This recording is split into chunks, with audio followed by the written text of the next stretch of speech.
ناظرین، ویڈیو شروع کرنے سے پہلے ایک گزارش ہے۔ اگر آپ ایسی حقیقی کہانیاں سننا چاہتے ہیں جو سوچ بدل دیں، اگر آپ جاننا چاہتے ہیں کہ دنیا میں طاقت صرف ہتھیاروں سے نہیں بلکہ عقل اور ہمت سے بھی بنتی ہے، تو ابھی چینل کو سبسکرائب کر لیں، ویڈیو کو لائک کریں اور بیل آئیکن ضرور دبائیں تاکہ کوئی بھی اہم کہانی آپ سے رہ نہ جائے۔ اب آئیے آپ کو لے چلتے ہیں ایک ایسی حیرت انگیز داستان کی طرف جس نے پوری دنیا کو سوچنے پر مجبور کر دیا۔ ناظرین، ذرا ایک لمحے کے لیے سوچئے کہ اگر کسی ملک کا صدر یہ اعلان کرے کہ وہ اپنی زمینوں اور جنگلوں میں 10 لاکھ مرغیاں آزاد کرنے جا رہا ہے تو آپ کا پہلا رد عمل کیا ہوگا؟ یقیناً آپ چونک جائیں گے، مسکرائیں گے یا شاید اسے دیوانگی قرار دے دیں گے۔ بالکل یہی رد عمل پوری دنیا کا تھا جب ابراہیم تراورے نے برکینا فاسو کی پارلیمنٹ میں کھڑے ہو کر پورے اعتماد کے ساتھ یہ اعلان کیا۔ ایوان میں بیٹھے وزراء اور مشیروں نے ایک دوسرے کی طرف حیرت بھری نگاہوں سے دیکھا۔ صحافیوں نے اگلے دن اخبارات میں اسے ایک مذاق خیز تجربہ اور مہنگا تماشا قرار دیا، لیکن اس ہجوم میں صرف ایک شخص تھا جو اپنے فیصلے پر پوری طرح یقین کے ساتھ ڈٹا ہوا تھا، اور وہ تھے ابراہیم تراورے۔ مگر سوال یہ ہے کہ ابراہیم تراورے کو ایسا غیر معمولی قدم کیوں اٹھانا پڑا؟ دوستو، برکینا فاسو ان ممالک میں شامل ہے جہاں کسان اپنی زمینوں پر دن رات محنت کرتے ہیں، بیج بوتے ہیں، پانی لگاتے ہیں اور فصل کے سنہرے دنوں کا انتظار کرتے ہیں۔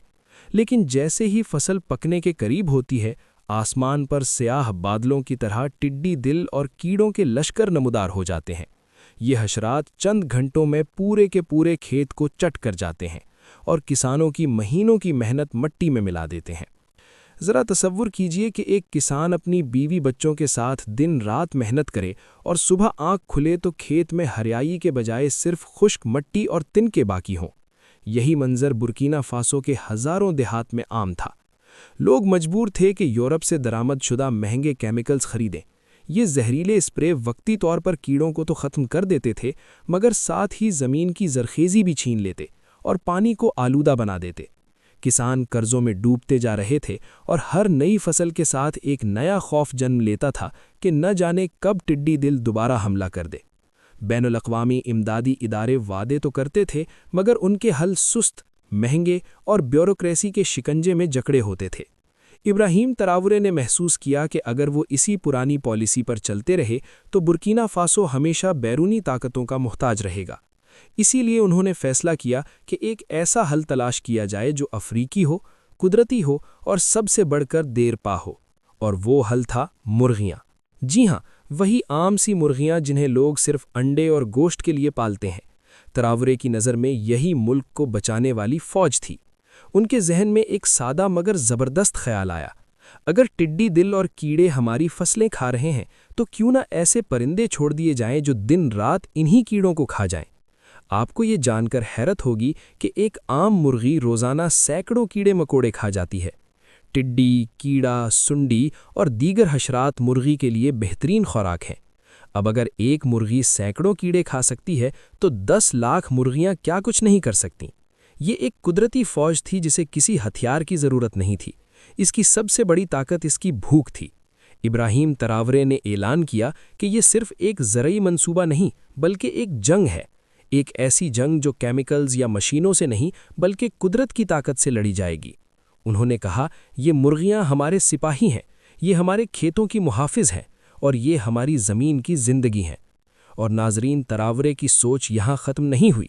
وہ جانتے تھے کہ یہ مرغیاں صرف دشمن کو ختم کرنے کا ذریعہ نہیں بلکہ عوام کے لیے بھی ایک خزانہ ہے، کیونکہ جب کیڑے کم ہوں گے تو یہی مرغیاں انڈے دیں گی، نئی نسل پیدا کریں گی، اور یوں ایک ایسا سلسلہ شروع ہوگا جو نہ صرف کھیتوں کو بچائے گا بلکہ گھروں میں خوراک اور روزگار بھی لائے گا۔ یوں یہ منصوبہ ایک دوہرا ہتھیار بن گیا۔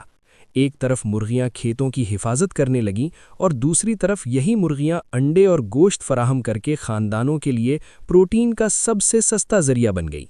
کسان قرضوں سے نکلنے لگے، عورتیں انڈے بیچ کر گھر کا خرچ چلانے لگیں، بچے غذائی کمی سے محفوظ ہونے لگے۔ دیہات میں ایک نئی امید نے جنم لیا اور لوگ کہنے لگے کہ یہ مرغیاں صرف پرندے نہیں بلکہ ہماری محافظ ہیں۔ دوسری طرف دنیا کے میڈیا اور سیاست میں ہلچل مچ گئی۔ یورپ اور امریکہ کے اخبارات نے طنزیہ سرخیاں لگائیں۔ افریقہ پاگل ہو گیا، مرغیاں بمقابلہ ٹڈی دل۔